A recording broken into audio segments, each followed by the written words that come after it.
Vítám vás u dalšího dílu podcastu Dluh není tabu.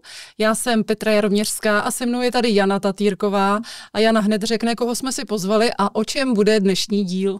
Dobrý den, v dnešním díle se budeme bavit o číslech, datech, vývoji a jsem velmi ráda, že si na nás udělala čas jednatelka společnosti Insolcentrum, paní Jarmila Veselá. Dobrý den. Dobrý den. Dobrý den. Paní Veselá, můžeme možná na začátek hned říct vaše velké téma, novela insolvenčního zákona, která zkracuje oddlužení z 5 na 3 roky. Můžeme už alespoň nějak obecně říct ten dopad, alespoň říkám obecně, samozřejmě chápeme, že je brzo. Tak jak to teď vidíte s tou situací na trhu? Tak to, co můžeme říct a za čím si z hlediska dat můžeme stát, jsou vlastně jenom počty těch lidí, kteří do toho nového typu oddlužení vstupují. A ty počty lidí jsou nižší, než se očekávalo. Ono se očekávalo, že do toho vstoupí velké množství lidí, protože vlastně to nové oddlužení velice zmírnilo podmínky pro zadlužené lidi a očekávalo se, že se do toho masově lidé vstoupí a že to vlastně zajistí i takový ten přesun těch lidí z dluhů do oddlužení a poté do normálního života. A když srovnáme data a zkusíme je srovnávat s novelou oddlužení, která byla v roce 2019 a v té době ta novela také zmírňovala podmínky, ale ne pro všechny, protože 3 roky tam byly určeny tehda důchodcům starobním, určité části invalidních důchodců a určité části mladistvých. Kdežto tato novela byla opravdu velice pozitivní pro zadlužené lidi a vlastně plošně pro každého upravovala 3leté oddlužení. To znamená, očekávalo se, že tam opravdu vstoupí velký počet lidí, ale zatím se tak nestalo. Když srovnáme 6 měsíců po té novele v roce 2019 a 6 měsíců po této novele, která vstoupila v účinnost 1.10.2024, tak tam vstoupilo o 44% lidí méně. Takže zatím se ta čísla začínají zvyšovat měsíčně, ale určitě z hlediska toho očekávání zatím to očekávání nebylo naplněno. Poslankyně Richterová očekávala až 200 000 lidí v tom prvním období. Vás to překvapilo, že to číslo je natolik rozdílné? Já jsem se domnívala, že tam vstoupí lidí víc, že to budou tak velké množství lidí, to jsme asi neočekávali. Na druhou stranu je potřeba uvažovat o tom, že ti zadlužení lidé jsou dlouhou dobu strategií státu minimálně po 10leté období vlastně formálně ujišťovány o tom, že se jim budou dluhy odpouštět. To znamená taková ta základní lidská motivace, já proto musím něco udělat, abych se z toho dostal, byla hodně přístupem takovým tím skoro sociálním státu oslabena. Když to řeknu hodně jednoduše, lidé prostě očekávají, že jim budou dluhy odpuštěni a že proto nemusí mnoho udělat. Takže z toho hlediska možná, že ta situace ukazuje, že takové myšlení zadlužených lidí může u mnohých z nich převládat. To nové oddlužení zároveň přináší takzvaný adekvátní příjem, jinými slovy tlak na dlužníky, aby spláceli víc a pokud víc nebudou splácet, tak nebudou vpuštěni do toho oddlužení a podle některých expertů by nakonec ti dlužníci mohli zaplatit víc než v tom 5letém oddlužení, kde ten tlak nebyl takový. Považujete to za správné a podle vás může dojít k tomu, že by ti věřitelé nakonec dostali víc právě díky tomu, že ten tlak na dlužníky, aby spláceli, se jednoznačně zvyšuje? My jsme se zatím dívali do těch prvních oddlužení, kde už bylo rozhodnutí soudu o schválení a myslíme si, že je to teďka opravdu nová situace a ti soudy se s tím zatím seznamují a přemýšlí, jak k tomu přistoupí. A opravdu ty první případy naznačují, že soudy určují poměrně vysokou míru splácení, která by naznačovala, že by ta míra mohla být vyšší, ale určitě se zatím vybíraly ty jednodušší případy. To znamená případy, kde byl vyšší příjem, kde se to dalo dobře odůvodnit. Já myslím, že na to hodnocení, jak k tomu nakonec dojde a abychom měli víc čísel a mohli říct, jaká tendence převládla, že to bude tak nejdřív ke konci letošního roku. Že zatím se ta situace tak mapuje a teď se tak přemýšlí, jak k tomu přistoupit, protože na druhou stranu, kdyby ty soudy opravdu schválily oddlužení malému počtu lidí s vysokými splátkami, tak se na ně snese zase ten argument, že jsou příliš přísní, že to neplní očekávání. Myslíme si, že teďka ta situace pro ty, kteří se v tom pohybují, je velice komplikovaná. Čili je možné, že se to ještě takzvaně rozjede, že ti lidé do toho budou vstupovat a budou splácet a že se nakonec třeba ukáže, že by ta novela insolvenčního zákona mohla přinést nějaké zlepšení, ať už pro věřitele nebo dlužníky. Ráda bych tomu věřila, asi bych si to přála, protože je to opravdu jako významný krok pomoci těm zadluženým lidem, ale já ani moji lidé v Insolcentru o tom nejsme přesvědčeni. Myslíme si, že prostě ti lidé věří, že se jim ty dluhy odpustí jinak a já myslím, že oni jako nejsou naladěni na to, aby přistoupili na nějaký tvrdý přístup a domníváme se že také, že ty soudy nebo soudci budou vystaveni prostě společenskému tlaku, že nemohou jako přesáhnout nějakou extrémní hranici přísnosti a tak. Takže opravdu situace, myslím, není jednoduchá a nemyslím si, že to bude tak, že by se splácelo více, že by do toho vstupovalo hodně lidí, ale ráda bych se mýlila. Já jsem očekávala to zpřísnění na straně insolvenčních správců, ale na druhou stranu mám takovou neúplně oficiální informaci, že naopak insolvenční správci nebo řada z nich upustila od těch fyzických kontrol těch dlužníků. Takže to zase bude trošku oslabení toho celého systému.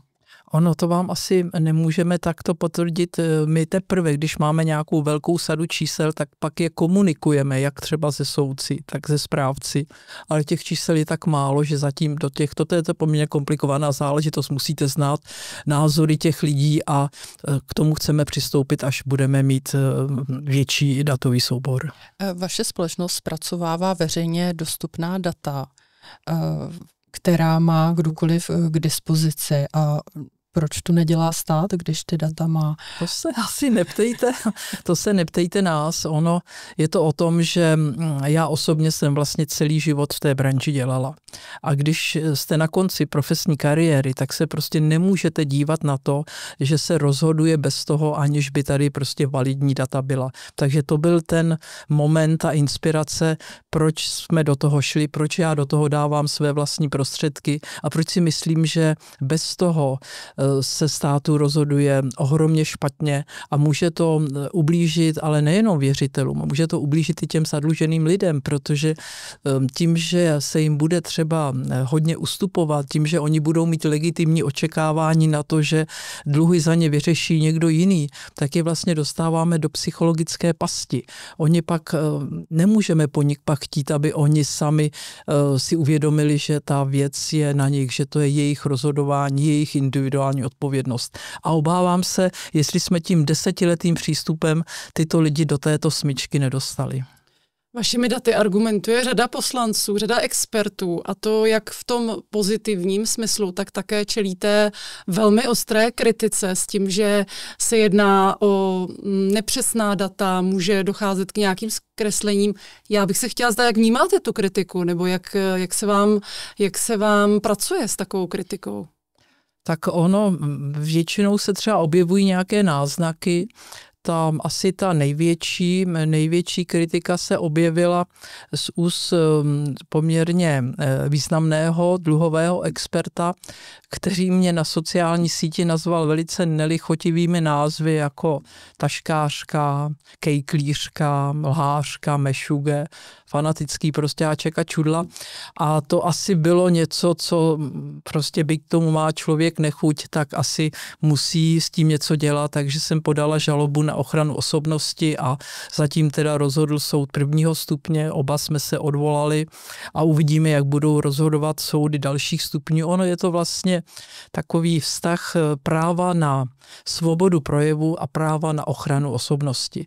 A já si prostě myslím, že člověk, s kterým jsem nikdy předtím nejednala, nikdy jsem ho neviděla, který nikdy naše data také neměl příležitost podrobně srovnat, by neměl volit ta slova, která vlastně tu celou společnost trochu jsou hrubá a ta společnost pak podle toho může tím směrem postupovat. Takže to bylo ten důvod, proč v tomto případě jsem zvolila soudní cestu. Ještě než se zeptáme, ta žaloba je tedy vlastně v nějaké mezifázi, kdy se teprve... Byla rozhodnuta na prvním stupni. Mm-hmm. Takže ten soud v zásadě, kromě toho, že jsem povinna snést výraz kejklířka a nepřiznal finanční zadostiučinění, tak ve všech ostatních nárocích řekl, že se musí mě pan Daniel Hule omluvit. No a když si tady odmyslím taková hanlivá označení, tak on na druhou stranu se snaží vysvětlit nebo nějakým způsobem argumentovat nebo vysvětlovat, obhajovat tu svoji kritiku a vlastně vysvětlovat to zkreslení. Podle vás je to nedostatečný, je to nepravdivý, jak vy to vnímáte? On docela se tomu věnuje a ta čísla se snaží nějakým způsobem vysvětlit, proč třeba k tomu zkreslení dochází. Tak jak to vnímáte? Já jsem nikdy žádné věcné zhodnocení našich dat nezaznamenala. My na každou akci, na každý seminář, na každou konferenci jsme vždy posílali člověku v tísni a panu Hulemu pozvání a byli jsme připraveni na to, že ve věcné debatě můžeme o těchto datech mluvit. Nikdy pozvání nepřijal a nikdy jsme neměli možnost se o tom věcně dohadovat. Já jsem nikdy neslyšela žádný věcný argument, který by řekl, které to naše číslo je věcně nesprávné. My bychom také tady rádi viděli Daniela Huleho, aby... No bylo by to možná docela dobré, aby když někdo má tak ostrý názor, tak aby řekl věcně, o čem tedy se ta jeho kritika, o co se opírá. Taky pozvání nepřijal. A třeba přijme. Ještě třeba doufáme. Podaří ho přesvědčit. Jestli se dívá, tak ho zveme. Pojďme se podívat na nějaké té další akce, některé z nich, které v minulosti proběhly, třeba Milostivá léta. Myslíte, že byla přínosná? Tak my připravujeme velice podrobné datové zhodnocení těchto procesů, protože je potřeba, když se o nich mluví, aby bylo o co se opřít. To znamená, my jsme velice podrobně a pečlivě všechny aktéry, kteří mají možnost k tomu ty data uvést, tak jsme se na ně podle zákona o svobodném přístupu k informacím obrátili. To znamená, máme vyjádření státních institucí, pojišťoven, teď zkoušíme města, obce a budeme to mít celé v jednom balíku. Co z toho v zásadě můžeme říct nyní vyplývá? Vyplývá z toho, že ty akce, která původně Milostivé léto je nějaký biblický moment, kdy se prostě v té historické době po 50 letech, když ten dlužník nebyl schopen své dluhy zaplatit, tak se on nebo ti jeho potomci z těch dluhů dostali. Tam se to třeba souviselo s otroctvím a tak dále. A z těchto biblických motivů teda byla vzata ta akce, ve které stát říkal, nebo politici říkali, že bude jednorázová a že bude spočívat v tom, že když dlužník zaplatí příslušenství, teda zaplatí jistinu, tak bude osvobozen od příslušenství. A tato jednorázová akce se nakonec rozběhla do akcí 4. Když se podíváme na procenta, my je potom v tom celkovém zhodnocení uvedeme, tak do toho vstoupilo malé procento lidí, kteří by do toho vstoupit mohli.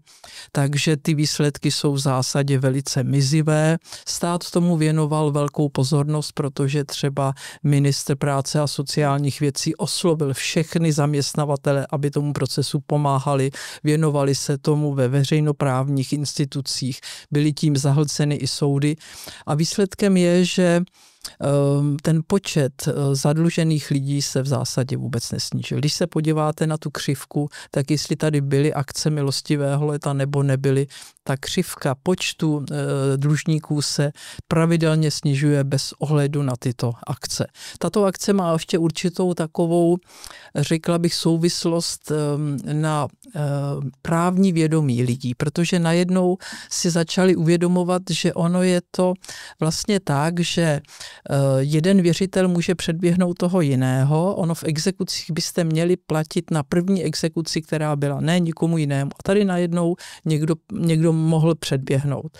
To byl jeden moment. Druhý moment je to, že ti dlužníci, kteří řádně platili a ty exekuce i s příslušenstvím, najednou jsou v nerovném postavení, v nevýhodě. To znamená, ten, kdo řádně splácí, je znerovnoprávněn s tím, který nesplácí. A naskýtá se tam taková úvaha, že vlastně vítězem je ten, který jako moc nesplácí a pak si té věci pomůže. A je to vlastně takové jako znesvéprávnění soudních rozhodnutí. To je opravdu věc, kterou si třeba neuvědomujeme, ale do podvědomí lidí se dostává to, že ono to vlastně nemusí být tak, že prostě tu exekuční příkaz nebo rozhodnutí o nařízení exekuce, že se s tím dá něco dělat. Takže to byly ty akce milostivého léta, které ten očekávaný efekt nenaplnily. Možná už přecházíme trošku volně do toho hodnocení zastavování exekucí, protože kdo nesplácí, tak vlastně díky tomu nevyhraje, ale ta exekuce je zastavena. Může možná k tomu Pojďme k tomu, no, to je docela jako klíčová věc. Tady si myslím, že to právo prostě zaplakalo. Protože to, co říkáte, je to o tom, že vítězí ten, kdo neplatí. Byly tam vlastně dvě etapy. Jedna byla teda zastavování bagatelních exekucí, to znamená těch do 1500. A druhá teda byla zastavování těch, kde nebylo nic vymoženo po dobu 6 let. A to znamená, to svědčí tomu, když se umím vyhýbat, neplatím, no tak nakonec třeba exekuci mít nemusím. My také tento proces hodnotíme a také jsme porovnávali tu etapu bagatelních exekucí, zastavování bagatelních a zastavování těch marných a sledovali jsme, jaký to mělo vliv na počty exekucí. To samozřejmě vliv na počty exekucí mělo, protože jich bylo zastaveno hodně. My se snažíme od exekutorské komory, od každého získávat počty, není to jednoduché, takže spíš jsme to odvodili od nějakých těch financí, které se zaplatili exekutorům a vychází nám z toho, že bylo zhruba zastaveno asi 500 000 teda bagatelních exekucí, asi zhruba, a to nejsou úplně validní čísla, to je jenom náš odhad. A zhruba asi 600 000 těch marných exekucí, ale teď si pojďme říct, co to způsobilo. Způsobilo to, že počet exekucí se teda snížil poměrně výrazně, to jsou velké počty, to je přes 1 000 000, ale co myslíte, jak dopadl počet exekučních dlužníků?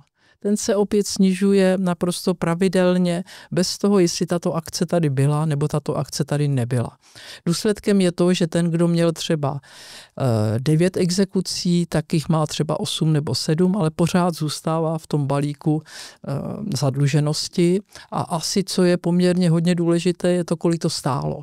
A tady můžeme říct data, která jsou úplně přesná, protože jsme je získali od 86 exekučních soudů a tam se ta částka za tyto 2 akce pohybuje v 1,2 miliardy, která byla vyplacená exekutorům. Takže vlastně stát, respektive my daňoví poplatníci jsme zaplatili 1,2 miliardy a výsledkem je, že ten počet těch exekučních dlužníků se zásadním způsobem nesnížil. Dá se podle vás vůbec sledovat, nebo kvůli třeba GDPR to nejde, jak se vyvíjí nebo jaký dopad má, když stát tedy konkrétnímu dlužníkovi pomůže? Zda ten dlužník takzvaně se rozplatí nebo nějakým způsobem se nakopne a sám se snaží z toho takzvaně vyhrabat, nebo se to nedá sledovat právě díky GDPR? Protože vy tady mluvíte o agregovaných číslech, ale vlastně ty konkrétní případy, třeba příklad milostivého léta, že my nikdy nezjistíme, jaký dopad byť ten počet dlužníků byl malý, kterým to pomohlo, tak jestli ti dlužníci vlastně se znovu do té spirály dostali, nebo naopak se sami začali snažit, díky tomu, že jim stát pomohl, se snažili z těch zbylých dluhů dostat sami. My jsme to zkoušeli u těch milostivých let, takže jsme třeba těm státním institucím, které podle 106 odpovídají, tak jsme jim položili tyto otázky, jestli třeba vědí, kdo se z těch dluhů dostal úplně, jestli vědí, kdo prostě předtím nesplácel, jim splácel, nebo jestli to bylo tak, že někdo splácel a jenom si tím milostivým létem pomohl k tomu, že splácel méně o to příslušenství. A oni nám řekli, že tyto údaje nemají. To znamená, stát přijímá právní úpravu, ale nemá hodnocení toho dopadu. On neví, jak to ve skutečnosti dopadlo. A má smysl to dělat, když nejsou známy tyhle ty dopady?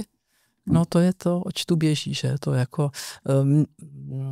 úvaha o tom, jakou připravujeme právní úpravu, by měla mít, a jaké bude mít dopady již předtím, než ji přijmeme, a pak, když už ji teda přijmeme, tak bychom měli konkrétně vidět, jak to dopadlo. Tady v tom případě se domnívám, že stát mnoho neví. Já bych se vrátila ještě k tomu číslu 1,2 miliardy korun. Mně to přijde úplně šílené, že tady odpouštíme někomu dluhy, ale nějak asi daňovým poplatníkům zapomněli říct, že za to tolik zaplatí. Je to tak? A to ještě u těch marných exekucí se někdy může stát, že tam nedošlo k zániku, tam, které nejsou promlčeny, tak je mohou ty věřitelé uplatnit znova. Takže to nebylo tak, že by jako se úplně ti lidé těch exekucí zbavili.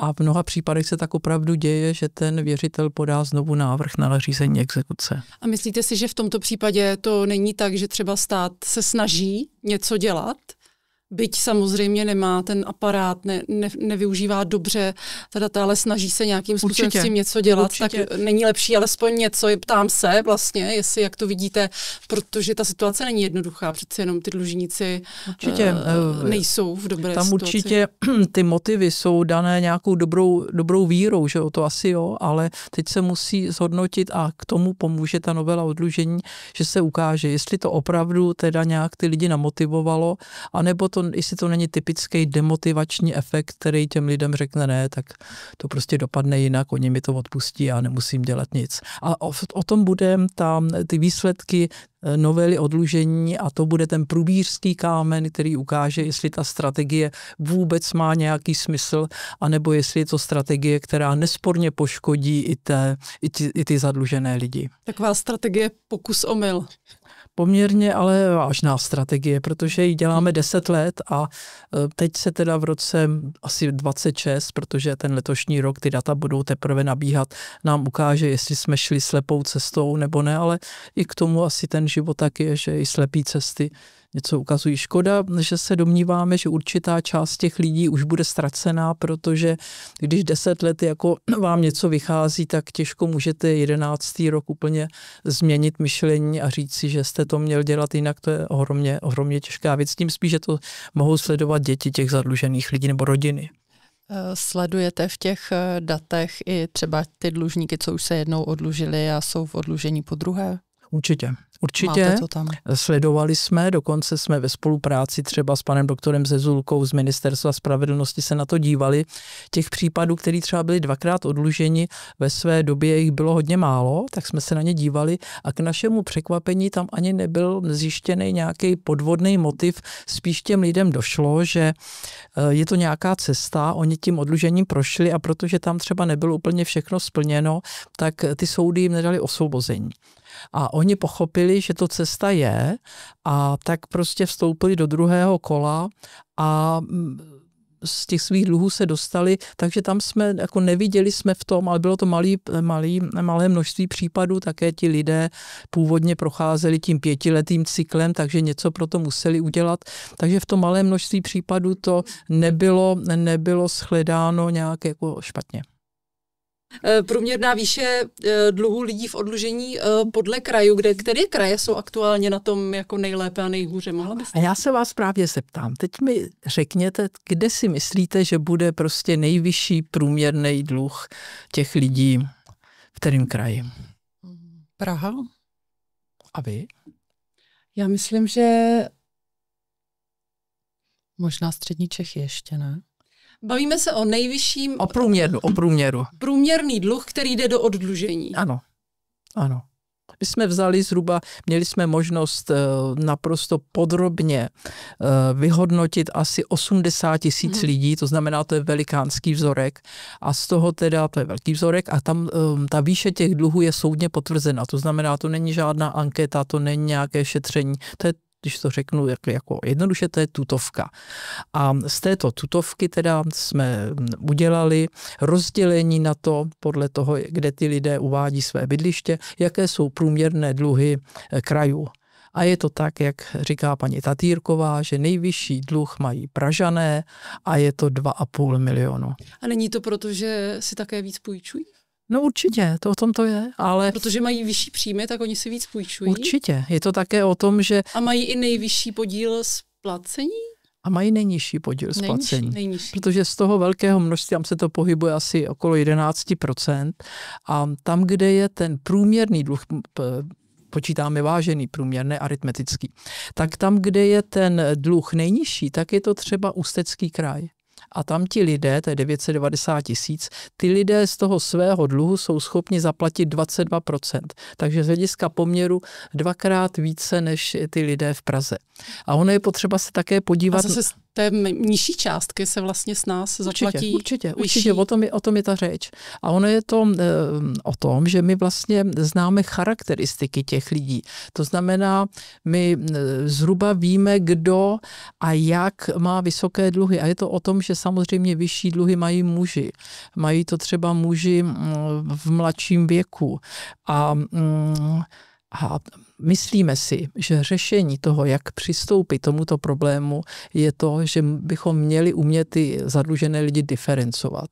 Prostě nedá se nic dělat, musíme pomoct těm slabým ohroženým za cenu, že je úplně osvobodíme, ale prostě těm lidem, kteří mají ty schopnosti, jsou zdraví, práce schopní a pak už si půjčují v zásadě jako svůj životní styl, protože jim to jako umožňuje ten systém, tak na ty lidi si myslíme, že je potřeba přistupovat jinak a dávat jim tvrdší parametry a dávat jim to, aby si uvědomili, že jako jestli pro to nic neudělají, tak tam zůstanou celý život v těch dluzích. To si myslíme, že je budoucí cesta. My jsme v tomto směru připravili pozměňovací návrh, který teda poslanci ANO načetli, ale nebyl v rámci teda legislativního procesu. O 2 hlasy neprošel, nebyl přijat. To znamená, stát by měl dát tu miliardu radši na tu snahu najít detekovat ty lidi, kteří potřebují akutně tu pomoc a těm pak to teda odpustit nebo nějakým způsobem opravdu jim pomoct. Ano, a na tam ty ostatní být trochu důraznější. A ono to také něco říká, jestliže lidi v těch ekonomicky slabších krajích prostě nemají tak vysoké dluhy. To znamená, to není o tom, že by to souviselo s nějakou ekonomickou chudobou, že by to souviselo s nedostatkem pracovních příležitostí.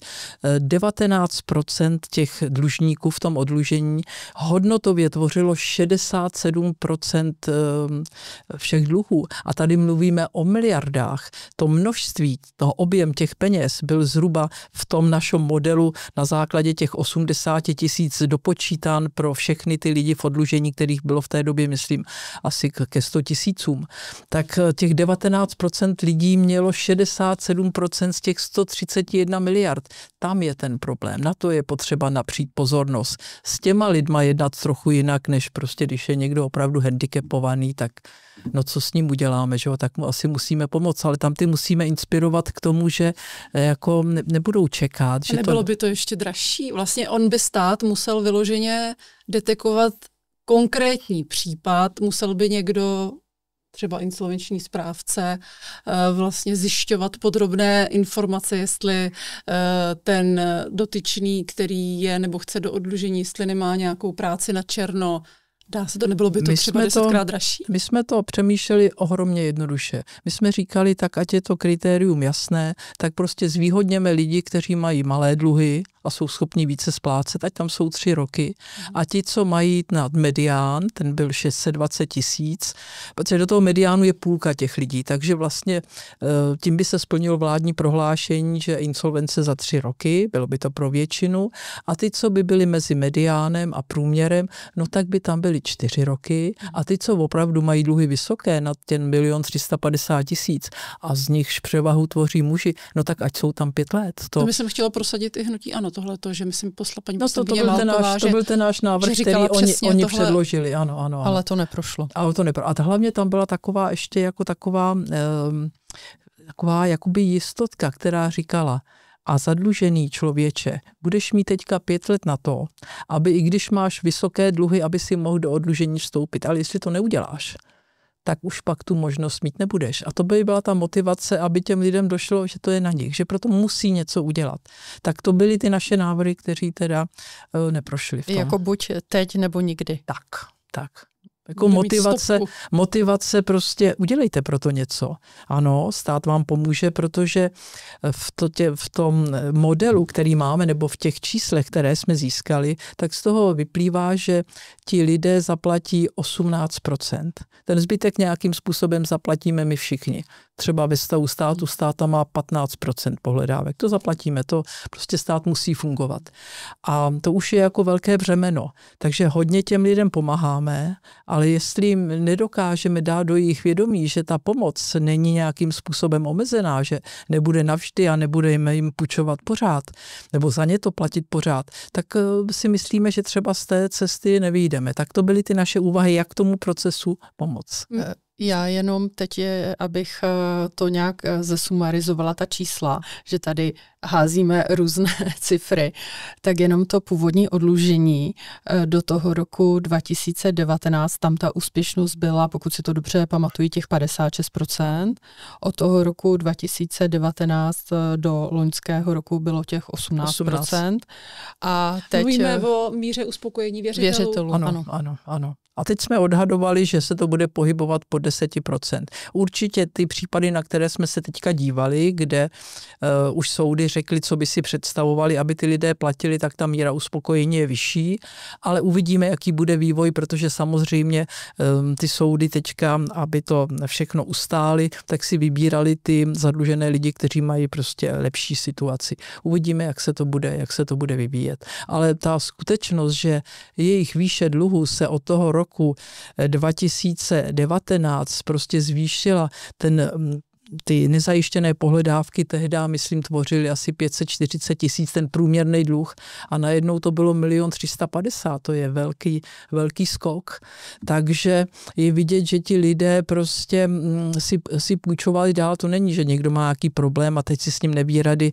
Oni, když viděli, že to prostě nějak jako nezaplatí, tak spousta z nich přestoupila částečně do té šedé zóny, do šedé ekonomiky a pak už, když si mohli půjčovat, tak si prostě půjčovali dál. Nás tam extrémně zarazilo, ale nikdo na to zatím neslyšel, když jsme udělali podrobnou analýzu seniorů, protože ti už opravdu skončili v těch 3 letech i potom v roce 19 a bylo jich dostatek, že jsme se mohli opřít o data, která prostě mají vypovídající hodnotu a z toho jsme byli velice jako zaskočeni, protože ti lidé, když si uvědomili, že už jim nikdo nic nevezme, že z toho důchodu oni budou platit jenom prostě malou částku, tak jejich dluh vzrostl na astronomickou cifru 2,1 milionu káče. To znamená v zásadě moji vrstevníci, jako si napůjčovali a průměrný dluh 2,1 milionu a zaplatili pouhých, už teď vám nedokážu říct. 7 až 10%. No, tak to bylo. A není to vlastně tím, že se tam hlásilo víc lidí, to znamená, že tam připadali i ti lidé s vyššími dluhy? U těch seniorů, no, to víte, že měli větší dluhy, když se napůjčovali, to určitě. To jo. Že vlastně oni od roku 2019 mohou ti důchodci do toho 3letého. Ano, to znamená, že vlastně tam se dostalo asi víc lidí. Trochu víc těch důchodců proti, samozřejmě jak to 17 let monitorujeme, tak víme, jak se vyvíjela struktura, tak samozřejmě to oddlužení v tom roce 19 bylo ohromně příznivé třeba pro seniory. Takže ta věková skupina se trochu posílila, oni toho využili, to je pravda. Takže to ano. Ale já bych se paní Veselá ještě chtěla zeptat, jak jste mluvila o těch vašich návrzích, myslíte si, že třeba nová vláda to otevře, tohle téma, a že by třeba byla šance, že by se to nějak zase měnilo? No samozřejmě je sporné zasahovat neustále do legislativy, nicméně tohle je takové horké téma, i ve sněmovně se to řešilo toto období velmi dlouho. Myslíte si, že by mohli to poslanci opět zvednout? Měli jsme tady poslance Pavla Staňka, ten říkal, že i v opozici, on je občanský demokrat, že i v opozici se tomu bude chtít věnovat a že to bude chtít otevřít a že třeba by chtěl prosadit tu hranici 30%, co by minimální podíl splacených pohledávek. A už pan Staněk říká, že bude v opozici? No ne, to my jsme on to neříkal, ale my jsme mu to trošku podsunuli. No, on říkal, že i v opozici se tomu chce věnovat, protože on samozřejmě doufá, že to dopadne dobře, ale... Takže ta otázka je, jestli třeba doufáte, že by nová vláda, ať už je tedy jakákoliv, tak že by to otevřela, že by to nějakým způsobem změnila? A ono je to o tom, že toto téma je samozřejmě politicky velice choulostivé. Nikdo si nechce dovolit říkat, že bude jako na zadlužené lidi jako pes. A tam je jediný moment, který to může změnit, a to je ekonomická situace. Jestli prostě ty lidé nebudou platit skoro nic a jestli prostě nebudou platit nic i na dluhy vůči státu, a že 15% z jejich hodnoty jsou dluhy vůči státu, tak prostě ta ekonomická realita najednou by přiměla skoro každého. Je otázka, jak se to bude vyvíjet a taky jaký bude tlak těch věřitelů, třeba ne těch institucionálních, ale třeba těch, kteří jsou v bytových družstvech, v shromáždění vlastníků, protože prostě pro ně je to extrémně nespravedlivé. Takže a jestli pak už nebudou dostávat skoro nic, tak ten tlak té veřejnosti tomu může přispět, ale pokud se týká politické reprezentace, já se domnívám, že každá bude opatrná, že konec konců ze svých kapec to nedávají, že?